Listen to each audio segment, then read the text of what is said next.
Now that I feel safe, I don't feel so rushed. I have some time to lay out this crazy story. It's going to sound unbelievable, but I can't let you give up on me. You have to listen to this thing all the way through. The whole reason I'm recording this story is that there has to be some record of it in case I disappear and someone finds this phone. You're that person, whoever you are. In his office, Professor told Jim that some they didn't want people to know something, but who were they? And what was the something? When Jim got his answer, so would I. Professor wasn't ready to say much on either subject, and I could tell Jim was nervous about pressing him, especially about the they. He said, okay. I don't need to know too much about the crowd you're mixed up in. But when do I get to know more about this whole super persuasion thing? Professor just said, when I bring you in. What if I don't want to be in? That's enough for now. I have a big deal in San Francisco on Friday.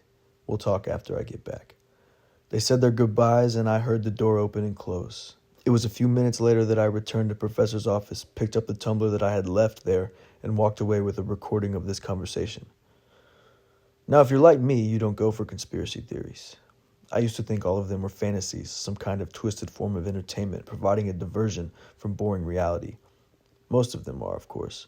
But there's plenty of evidence that the tobacco industry covered up the dangers of smoking for years, and Watergate was the real deal. Sometimes people really do work together in secret to pull off some scheme. There's even a word for them, a cabal. The thing is, regular guys like me don't see the cabals because they're secret. People like me are not supposed to know stuff or do anything too important. We're supposed to get boring jobs, raise families, pay taxes, buy stuff, die, and make room for the next round. I was okay with that. That was how my parents lived, and I figured I would too. Thanks to Netflix, all of us regulars could watch the pretty people, the rich, the famous, the powerful, doing cool stuff, and that was enough for us. As long as we could escape with a movie and a milkshake, we were just fine. If I hadn't crashed that reunion a week ago, I would still be driving across the country, seeing the sights. I'd still have my car, my wallet, my identity. I would be texting pictures to my friends and parents. Instead, I'm on the run, hiding here in some stranger's house, completely out of touch with everyone I know. Now, about staying here in this house, you need to know I've never done this kind of thing before. I'm a decent guy. I'm nothing special, but I'm honest. I earned my college degree and I actually learned a few things, especially about English. I scraped by in math, science, and, well, just about everything else. But I do know something about following a plot, and that's what this thing is. I also know something about language, and what Professor said sounded believable to me. Aristotle wrote about playing on people's emotions to persuade them, and there are all kinds of rhetorical moves, that's really what they're called, that writers and speakers use. Today, supercomputers can absorb enormous samples of language, and humans can use them to study how language works in practice. Hypnotists can use trigger words to control people's actions. Professor mentioned the philosophy of composition.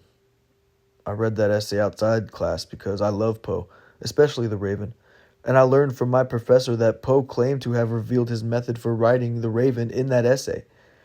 He pointed out that Poe was a notorious hoaxer and liar, so we shouldn't believe everything he wrote in the essay, but I decided to read it anyway. In the essay, he says he chose his sounds, his subjects, and even the length of the poem in a very calculated way to move his readers. I decided Poe not only was telling the truth, but that he was onto something because his poems, not only The Raven, but also Annabel Lee and others, grab people in ways that other poems don't. They're like drugs or something. I didn't think much more about it until I heard Professor mention that essay to Jim. Of all the things he could have mentioned, he referred specifically to that essay. Then I remembered something else. Poe was into more than literature. He studied a mechanism that was supposed to be an early form of AI. It supposedly was a mechanical chess player called the Turk. He believed in phrenology, which supposedly mapped the brain, and he solved and created cryptograms. He even wrote a book in which he claimed to have identified a secret to the universe. The title seems weirdly appropriate to me the more I thought about what I had heard in the conversation in Professor's office. Poe's book, the final one he published before his mysterious death, was called Eureka. When I thought about the title of that book and all the other weird stuff about Poe, a chill went up my spine when I remembered something else. Poe was also into hypnotism.